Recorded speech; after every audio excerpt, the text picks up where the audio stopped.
Bonjour à tous, je suis Jean-Baptiste Lautier et bienvenue dans Tech in Sport, un podcast Alliancy, médias numériques et business. Performance sportive, cybersécurité des événements, data, intelligence artificielle. Dans ce podcast, nous allons décrypter tous les impacts du numérique sur le monde du sport avec en ligne de mire les JO de Paris 2024. Aujourd'hui, nous allons évoquer comment on peut connecter un stade et pour ça, on est avec Guillaume Chabas. Bonjour Guillaume. Bonjour Jean-Baptiste. Donc tu es directeur innovation et partenariat chez Orange Business et donc basé à l'Orange Vélodrome à Marseille. Et donc là, on se trouve à l'Orange Vélodrome, à la terrasse d'Orange. Alors, qu'est-ce qu'on y trouve ici ? Alors, bienvenue à l'Orange Vélodrome. Effectivement, on est au 6e étage de l'Orange Vélodrome, donc à la tribune Jean Bouin. Donc c'est un espace en fait où on a un 5G Lab, le 5G Lab de l'Orange Vélodrome, qui est un lieu qui nous permet d'accueillir et de prototyper les innovations de demain dans le monde du sport, du média, du divertissement. Ça se fait avec des clients, des partenaires technologiques ou des startups. Et il y a aussi une terrasse. Donc là, on peut voir qu'il y a vraiment une vraie terrasse dans les tribunes. On a une vue superbe sur le stade qui est donc là vide. Mais j'imagine qu'en temps de match, ça doit être particulièrement sympa ici. Il y a un peu de monde et on a un emplacement qui est privilégié vu qu'on est donc au 6e étage avec une vue dite tactique. Vu qu'on voit de très très loin et on est juste à côté qui commente le match. Ça va être de Canal ou autre pendant la Ligue 1. Soit de Canal+, soit de Prime Video. Exactement. Et donc, il y a un 5G Lab, donc tu as commencé un peu à décrire ce que c'est. C'est un espace d'open innovation. Tu as parlé du fait qu'il y avait des startups, des partenaires, des clients. Qu'est-ce qu'on y trouve vraiment là-bas ? À quoi ça sert cet espace ? Alors cet espace, on l'a créé il y a quelques années avec vocation de se dire comment on peut connecter un stade et comment on peut se nourrir de nos partenaires technologiques, de nos clients et de startups pour venir innover. Alors pour nous, Orange Business, ce qui est important, c'est qu'on essaye en fait de trouver quels sont les usages de demain pour venir aider nos clients dans les moments les plus critiques. Et en fait, le 5G Lab, c'est alors avant tout des mètres carrés, donc c'est un espace qui fait 800 mètres carrés, qui nous permet de tester et de prototyper à ciel ouvert. Ça veut dire quoi ? Ça veut dire, juste en face de nous, à la terrasse Orange, de tester des cas d'usage, donc les prototyper pendant la semaine, et le week-end, les mettre en tension avec 67 000 personnes lors des événements, et donc de faire rencontrer en fait l'usage avec le public, et notamment le mettre en tension sur la techno, mais aussi le fait que ce soit dans la réalité. Donc il y a des startups notamment qu'on connaît bien puisque j'ai pu aller faire des podcasts avec eux, que ce soit Immersive ou Touch2C, que vous pouvez donc retrouver sur les pages des podcasts sur les différentes plateformes. Donc Immersive, qui est une startup qui travaille sur la réalité virtuelle pendant les matchs, et Touch2C qui crée une tablette pour les malvoyants pendant les matchs pour bien suivre les matchs. Alors comment vous travaillez avec ces startups par exemple ? Alors effectivement, c'est assez rigolo qu'on en parle parce qu'on a travaillé avec ces deux startups. En fait, le principe que nous on vient chercher, c'est comment on peut venir relever deux choses à l'Orange Vélodrome. La première, c'est l'expérience des fans, parce qu'ils sont 67 000, mais aussi l'expérience des professionnels, parce qu'il y en a quand même un petit millier qui sont là pour faire fonctionner. Ce qui est évoqué sur les fans, c'est assez important parce qu'on essaye de créer l'expérience. On a beaucoup, quand on est chez nous, on a une expérience qui est très enrichie avec beaucoup de capacités de pouvoir avoir de l'information, de se créer sa propre expérience. Et nous, en fait, ce qu'on essaie de faire, c'est de recréer cette propre expérience qu'on est en capacité de se générer chez soi, mais avec l'ambiance à l'intérieur. Et c'est ça tout l'intérêt d'être ici. Et on travaille avec des partenaires technologiques pour faire ça, des gens comme AWS par exemple, pour venir aller chercher cette innovation. Et on va chercher aussi des startups. Alors Immersive, en fait, qu'est-ce qu'on a fait avec eux ? C'est une technologie de réalité mixte qui permet de savoir, d'avoir les joueurs qui sont positionnés sur son smartphone. Nous, en fait, on utilise des caméras qui permettent de détecter les joueurs, parce que notamment en situation de Ligue 1, on n'a pas le droit en fait, d'avoir de capteurs directement sur les joueurs. Oui, c'est quelque chose qui est différent par rapport au rugby par exemple, où ils ont des boîtiers connectés et on est au courant de de plein de données de ce qu'ils ont fait. C'est pas le cas du foot. C'est pas le cas du foot. Et en fait, on récupère cette donnée. Donc en fait, ce sont des caméras qui détectent les joueurs et le ballon. Et donc une des premières modalités qu'on a, c'est d'avoir mis à disposition de la connectivité. Donc l'Orange Vélodrome était le premier stade connecté en 5G. On a aussi travaillé avec notre partenaire, donc AWS, pour mettre du edge computing. C'est la capacité de venir intégrer des infrastructures, notamment cloud, directement en fait au sein de l'Orange Vélodrome, donc sur le site, pour réduire ce qu'on appelle la latence, pour que ça aille plus vite et pour que dans le cadre de la réalité mixte, on ne voit pas de différence entre le logique, le virtuel et la réalité. Oui, parce que Stéphane Guérin, qui est donc le cofondateur d'Immersive, il nous avait expliqué qu'il y avait une latence qui doit être vraiment, ça se compte en millisecondes, pour que quelqu'un qui puisse voir le match réellement et qui puisse placer son téléphone pendant le match pour voir, qu'il voit exactement la même chose, qu'il n'y ait vraiment pas de différence. Exactement. Et en fait, nous, on est venu prendre cette logique de caméra, de edge computing pour avoir cette faible latence, et on l'a intégré donc avec Immersive pour créer cette expérience que Stéphane a présentée. Et c'est assez rigolo, vu qu'en fait, cette même expérience, alors c'est quelque chose qui est très B2C et qui est très pour les fans, on a rencontré en fait Touch2C qui eux utilisent exactement la même technologie, c'est-à-dire la même logique de captation, la même logique de captation avec des des caméras pour les jeux. Computer vision. C'est ça, c'est des caméras qui font du computer vision, qui permettent ce qu'on appelle de l'asset tracking, qui permettent vraiment de positionner et de suivre dans le temps. Touch2C a changé la manière dont le dispositif est perçu physiquement. C'est-à-dire qu'on est sorti de la logique du smartphone parce qu'on a des personnes en situation de handicap, notamment visuel dans les stades. Il se trouve qu'ici, on a la chance d'avoir l'audio description qui est disponible et on a couplé donc la très faible latence avec cette tablette. On est dans le monde de l'audio, donc avoir cette logique d'entendre quelque chose avec de l'audio description pour les personnes en situation de handicap visuel, mais leur fournir aussi la capacité de sentir le positionnement du ballon au travers d'une tablette qui est faite en impression 3D. Oui, pour rappeler, en fait, il y a le ballon qui est positionné sur cette tablette et qui bouge, qui se déplace magnétiquement en fonction de où le ballon se trouve réellement sur le terrain. Et ça permet aux personnes qui ne voient pas de ressentir ce déplacement du ballon. Et en même temps, il y a des vibrations quand il y a des actions, des occasions, des buts, etc. Exactement. Et donc, on les a accompagnés, nous, à l'Orange Vélodrome, avec vocation de trouver des cas d'usage autour de la 5G, du edge computing, et de mettre en fait tout notre savoir-faire côté Orange Business pour vraiment accélérer tous ces sujets-là et pouvoir les démontrer pendant les grands événements. Vous mettez également des solutions en place pour d'autres acteurs qui peuvent être par exemple des photographes. Pendant les matchs, il y a des photographes placés un peu partout qui prennent donc des photos pendant les mi-temps et qui envoient ensuite à la mi-temps aux agences de presse, aux médias pour que ce soit posté rapidement sur les plateformes. C'est exactement ça. Alors, c'est exactement le problème aussi dans ce qui a été évoqué, c'est qu'ils attendaient à la mi-temps. Alors nous, on les a connectés en 5G, on a travaillé directement avec des partenaires technologiques pour pouvoir connecter leur appareil à photo et utiliser cette logique que je disais de 5G privative pour leur fournir de la bande passante pour qu'ils puissent envoyer leurs photos le plus rapidement possible tout au long du match. Parce qu'on est dans l'instantanéité désormais. Nos réseaux nous permettent de fabriquer cette instantanéité.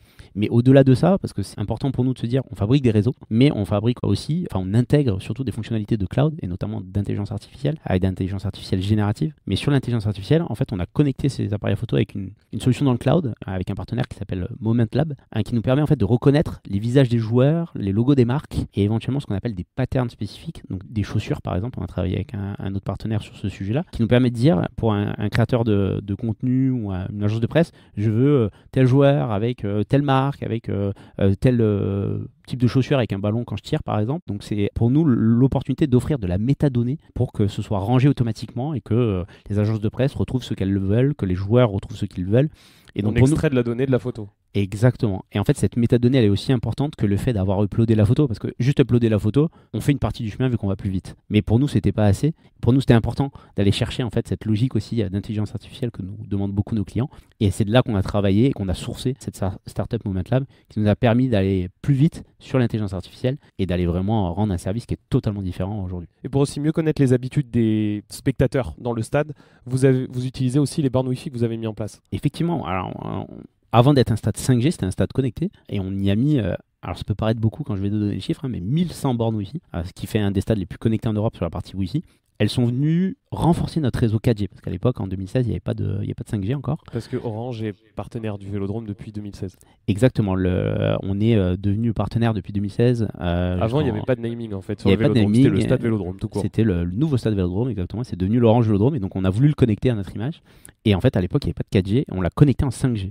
Et ce Wi-Fi nous permet de venir soutenir notre réseau 4G et désormais sur le réseau 5G aussi. On a à peu près 12 000 personnes qui sont connectées en fait sur le réseau Wi-Fi, ce qui nous permet aussi de connaître un peu les usages, sans dire qu'on va tout espionner, mais ça nous permet de comprendre en fait comment est répartie la bande passante en fonction des tribunes. On n'a pas les mêmes usages d'une tribune à une autre et on voit en fait ce que consomment les utilisateurs. Typiquement, ce qu'on apprend dans un stade, c'est qu'en fait un stade c'est pas un lieu de download, on ne télécharge pas de données. On en envoie parce que tout simplement on veut partager avec ses proches les émotions qu'on y vit. Donc on envoie beaucoup de photos vers les médias sociaux par exemple, sans trahir un secret d'État. Alors quand on parle de connexion, on pense à la sécurité, la cybersécurité du stade. Qu'est-ce que vous mettez en place? Est-ce qu'il y a plus d'attaques sur un stade? Est-ce qu'il y a plus de risques? Alors il y a forcément plus de risques et le risque augmente avec la typologie des événements. On a donc des matchs, on va dire, de Ligue 1, des événements régionaux. On a aussi des compétitions internationales, comme il y a pu y avoir sur la Coupe du Monde de rugby. On a des grands événements qui arrivent prochainement. Les Jeux Olympiques. Exactement. Alors oui, on travaille sur ces sujets énormément. Forcément, je ne peux pas beaucoup en parler, notamment avec l'arrivée de ces grands événements. Mais c'est un vrai sujet pour nous et on considère que l'IT est autant un risque que la sûreté. Dans l'expérience fan, il y a aussi la billetterie. Qu'est-ce qu'il y a de spécifique? Comment on peut rendre un peu plus sympa cette expérience de billetterie? Comment on peut faciliter aussi les accès? Alors, pour faciliter les accès, alors nous, on a un double périmètre de sécurité qui nous permet d'avoir un premier contrôle en périphérie, notamment pour éviter des incidents aux abords du stade. C'est un dispositif qui est volant, donc dit avec des smartphones, et un lecteur de code barre de l'autre, parce qu'on utilise encore des codes barres. Beaucoup plus sécurisé que les QR codes. Pourquoi c'est plus sécurisé? Moins falsifiable. Que les QR codes? Oui, alors maintenant il y a de plus en plus de logiques de QR codes qui tournent. Donc j'ai l'honneur de vous annoncer que acheter des places pour les revendre, ça va devenir de plus en plus difficile parce que les places sont désormais délivrées dans les dernières heures avec des QR codes qui changent. Donc s'il y a pas quelque chose que je peux conseiller, c'est de ne pas acheter de place au travers un autre réseau que le réseau officiel parce que c'est un vrai sujet donc de sûreté mais aussi de cybersécurité comme je l'ai dit avant. Et donc on voit qu'il y a de plus en plus de fraude sur ces sujets-là, donc on renforce de plus en plus ce dispositif avec l'aide des stadiers. Et en fait ce système en fait de contrôle d'accès, il joue beaucoup sur notamment la partie de comment on remplit le stade. En complément par exemple du moteur de billettique, nous on utilise une technologie qui s'appelle Fluvision, qui permet grâce à nos antennes mobiles de venir proposer aux acteurs de connaître en fait un peu comment est la population des téléphones qui sont accrochés sur nos réseaux. Et donc cette solution Fluvision nous permet en fait de le proposer à des observatoires, à des stadiers, de comprendre en fait la logique de est-ce que les personnes sont aux abords du stade ou est-ce qu'elles sont déjà dans le stade. Et alors, avec de la géolocalisation? C'est pas de la géolocalisation, en fait, on utilise le bornage de l'appareil. Donc c'est l'appareil en fait qui vient se connecter sur l'antenne. On utilise ça, c'est totalement anonyme et validé par la CNIL. Et côté Orange Business, après ça nous donne de la métadonnée. Et après on fournit cette métadonnée en disant bah voilà, vos utilisateurs étaient là avant, 48 heures avant, 24 heures avant, ils étaient là 10 minutes avant en fonction du secteur. Donc ça nous permet après de donner des tendances. Ça donne des comportements en fait. Ça donne des comportements et donc ça permet de dire est-ce que typiquement les gens étaient présents avant les 2 heures des ouvertures. La réponse est oui. Donc est-ce qu'il faut faire plus d'animation pour les faire rentrer, pour améliorer le dispositif de sûreté? C'est toute cette data qu'on vient collecter au travers les moteurs de billettique ou des solutions comme Fluvision qu'on distribue côté Orange Business. Et c'est tout le sujet de la donnée, de venir capter de plus en plus de données pour fournir de l'aide à la décision. On a échangé ensemble, vous avez évoqué le fait que c'était important de montrer comment allait être un stade dans l'avenir. En quoi c'est une vitrine pour ça, l'Orange Vélodrome? Pour nous, c'est une vitrine, déjà parce que c'est un cas assez atypique, qui est ce qu'on appelle les lieux à forte densité. Donc pour nous, c'est au même titre que les ports, les aéroports ou les gares, un lieu à très forte densité où on passe de à peu près, on peut le constater, pas grand monde dans le stade. Quelques personnes montent une scène dont on n'a pas le droit de parler. Exactement. Mais sinon, les tribunes sont vides. Mais les tribunes sont vides. Et en fait, on passe à 67 000 personnes en quelques heures, à peu près 2 heures, 2 heures et demie. Et cette tension réseau, pour nous, elle est très caractéristique, sauf qu'elle est très difficile à planifier. Et pour nous, on a besoin d'apprendre et de comprendre. Et c'est pour ça que c'est une vitrine technologique aussi, parce que ça nous permet de condenser ces usages et de les mettre en tension, mais aussi d'avoir plein de personas côté B2B, donc des photographeurs, des créateurs de contenu, des social media. On a aussi des gens autour de la sécurité, de la sûreté, de l'hospitalité. En fait, c'est des personas qu'on retrouve dans plein d'autres industries, qui nous permet en fait de tester ici en situation réelle, et ensuite après d'aller les exporter vers d'autres industries. Donc pour nous, c'est vraiment très riche de pouvoir incuber des solutions ici à l'Orange Vélodrome, que ce soit avec nos partenaires ou que ce soit aussi pour l'interne. Et globalement, le fait que vous soyez sur les événements foot, enfin sport, parce que ça peut être, il y a eu aussi du rugby, mais aussi les événements comme des concerts, des spectacles, etc., ça vous apporte aussi là des informations. Effectivement, c'est différent parce qu'on peut avoir des scènes qui sont au milieu. Donc on peut avoir 20 000 personnes au milieu de l'arène, alors que d'habitude on n'en a que 22 dans un match de foot sur le terrain. Donc ça change la capacité. Et puis un stade qui peut passer de 67 000 à un petit peu plus quand il y a la pelouse qui est prise par les spectateurs. Et les comportements changent aussi en fonction de l'événement. C'est-à-dire vous avez des comportements qui sont différents quand vous avez un match de Ligue 1 un dimanche soir avec plutôt des personnes qui sont régionales. C'est notre solution Fusion côté Orange Business qui nous le dit. Ils viennent des quartiers de Marseille ou de périphérie. Ou quand vous avez des matchs de compétition internationale comme par exemple la Coupe du Monde de rugby, vous avez des gens qui viennent de l'international et donc ils viennent avant, bien plus longtemps, viennent plus consommer. Et donc pour nous, c'est une logique totalement différente. Et donc ce qui est important pour nous, c'est qu'on a cette récurrence. Tous les 14 jours en moyenne, on a un test avec toutes les ampleurs. Et pour nous, c'est une répétition en fait pour tous les grands événements. Et donc là, on l'a dit, donc le stade il est vide, il n'y a pas de spectateurs. Les 1500 bornes Wi-Fi, elles servent elles servent pas. Alors là, effectivement, les 1100 bornes Wi-Fi, elles sont pas très actives et il se trouve qu'il y a un montage effectivement de scène. Et en fait, on s'est posé la question de comment on pouvait être malin et éteindre ces bornes Wi-Fi. Alors pourquoi? Parce que en fait, quand on les a installées, c'est vrai qu'on était dans une logique qu'on appelle always on, toujours allumé, à 24h sur 24, 7 jours sur 7, 365 jours. Donc ça consomme, surtout quand il y en a 1100. C'est du vieux matériel, donc on a dit on veut pas utiliser du nouveau matériel et tout remplacer pour faire des économies d'énergie. Ça s'améliore pas du tout notre empreinte carbone, bien au contraire.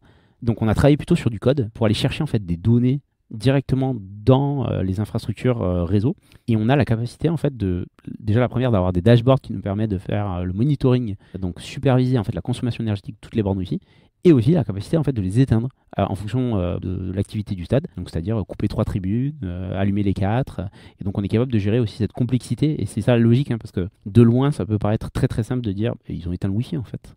Oui, mais éteindre le Wi-Fi avec 1100 bornes qui sont synchronisées entre elles, dont une borne voit généralement en moyenne 4 autres de ses pairs pour être sûr qu'elle puisse couvrir tout le monde, et puis parce qu'il y a beaucoup de densité, c'est pas facile parce que il y a quand même un petit peu d'ingénierie radio, et puis on parlait de c'est quoi ce qu'on apprend, mais un stade vide, c'est pas exactement pareil quand c'est un stade plein pour la radio, parce que le corps est composé à 80% d'eau notamment, et donc ça capte beaucoup mieux quand le stade est vide.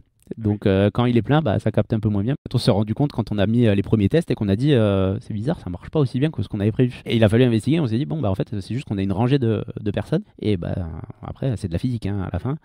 Alors on l'a dit, l'Orange Vélodrome va accueillir des compétitions pendant les Jeux Olympiques de Paris 2024, donc bientôt, fin juillet, une dizaine de matchs de football globalement. Qu'est-ce que ça change un événement comme les Jeux Olympiques sur le plan numérique? Alors sur le plan numérique, ça change qu'on va recevoir des internationaux majoritairement, et il va y avoir beaucoup de monde. Ce qui ne change pas pour nous, c'est que ça, alors je vais dire ça reste, sans côté péjoratif, mais ça reste des matchs de foot. Ce qui va être impactant pour nous, c'est la récurrence, parce qu'il y en a beaucoup, et c'est pas une fois tous les 14 jours, vu qu'il va y en avoir quasi 10 en 14 jours. Et c'est vraiment sur une période très courte. C'est une période très courte, mais en soi, comme je l'ai dit, ça fait longtemps qu'on travaille sur ces sujets-là, et en fait, on a fait des matchs de Ligue 1, on a fait des matchs d'autres compétitions de type foot, rugby, des événements musicaux, des compétitions internationales, notamment la Coupe du Monde de rugby, et en fait, pour nous, c'est une épreuve en plus, mais dont on a l'habitude. Et pour nous, ce qui est le plus important, c'est qu'on appréhende en fait ces événements-là comme nous, Orange Business, on accompagne tous les grands événements.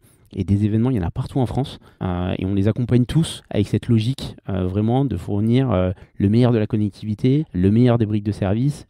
On va avoir des innovations qui sont passées ici. Touch2C, par exemple, qui sera déployé lors des Jeux Olympiques et Paralympiques de Paris 2024. Mais d'autres solutions comme Team Connect, c'est des talkie-walkie numériques qui sont basés sur nos réseaux 5G et qui vont permettre d'avoir une communication enrichie entre les personnes de l'organisation avec différents groupes, envoyer des messages par groupe, d'envoyer des photos, d'avoir de l'info contextualisée. Et c'est une solution qu'on utilise, nous, depuis très très longtemps et qui a été testée ici pendant des grands événements. Comme la Coupe du Monde de rugby qui a servi de test, de répétition avant les Jeux Olympiques notamment. Exactement. Nous, on l'a testé, et donc Touch2C a été aussi testé pendant 8 matchs pendant la Coupe du Monde de rugby.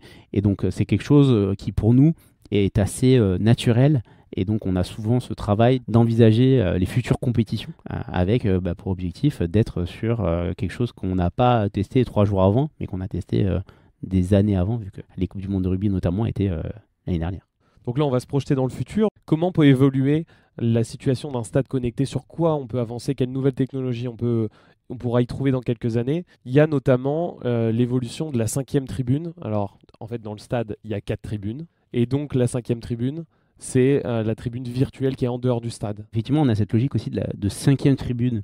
En fait, c'est toute cette fanbase qui est à l'extérieur des stades, et qui aujourd'hui, les stades sont remplis. C'est plutôt bon pour l'économie, vu qu'on a de plus en plus d'événements qui sont à guichets fermés, et on voit de plus en plus en fait de communautés de fans au travers des réseaux sociaux, mais au travers de plateformes. Je pense notamment à Twitch, où on voit de plus en plus des viewing parties avec la capacité d'avoir des personnes qui commentent un événement. Et donc en fait cette 5e tribune, elle est très importante parce qu'elle va venir générer du revenu, elle permet de venir mettre les fans au même endroit et de créer potentiellement de nouvelles expériences. Ce que je vois arriver, c'est plutôt comment on fait pour transposer l'expérience qu'on a à l'intérieur du stade à l'extérieur. Alors va me dire, il y a la télévision qui existe, mais aujourd'hui, les jeunes générations, rester 2 fois 45 minutes devant un match de foot, c'est compliqué. On voit plus des formats apical aux alentours de 7, 8, 10 minutes, et donc c'est une logique qu'il faut changer. On voit des industries entières qui changent leur compétition pour aller vers ce genre de choses. On parle de la Formule 1 sur des formats sprint, par exemple. Longtemps, on a réfléchi au tennis à réduire aussi les matchs en 3-7 gagnants. Exactement.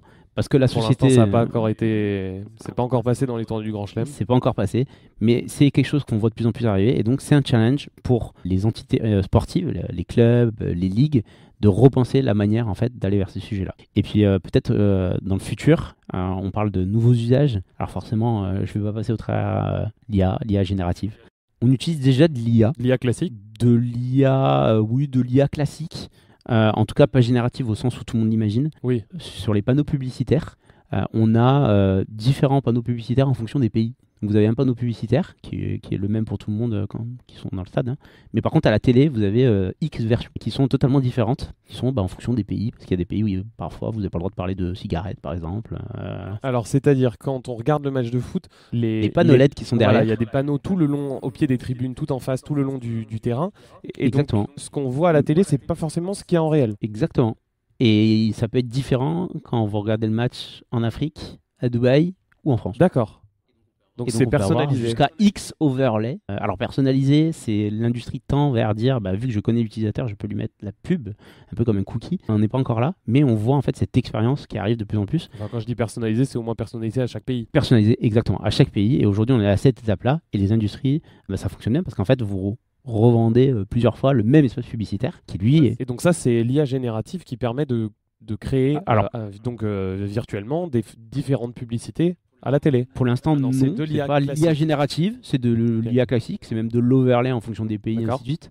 Mais c'est pas de l'IA générative, mais force est de constater que, vu à la vitesse à laquelle va l'IA générative, je pense qu'il y aura dans très peu de temps de l'IA générative. Merci beaucoup Guillaume de nous avoir accueillis au Stade Vélodrome. Merci Jean-Baptiste d'être venu jusqu'à nous et c'était un plaisir de présenter tout ce qu'on peut faire côté Orange Business. Plaisir partagé et merci à vous de nous avoir écoutés. N'hésitez pas à liker et vous abonner sur toutes les plateformes pour ne manquer aucun épisode et on se retrouve très vite avec un nouvel invité pour décrypter la montée en puissance de la tech dans le monde du sport.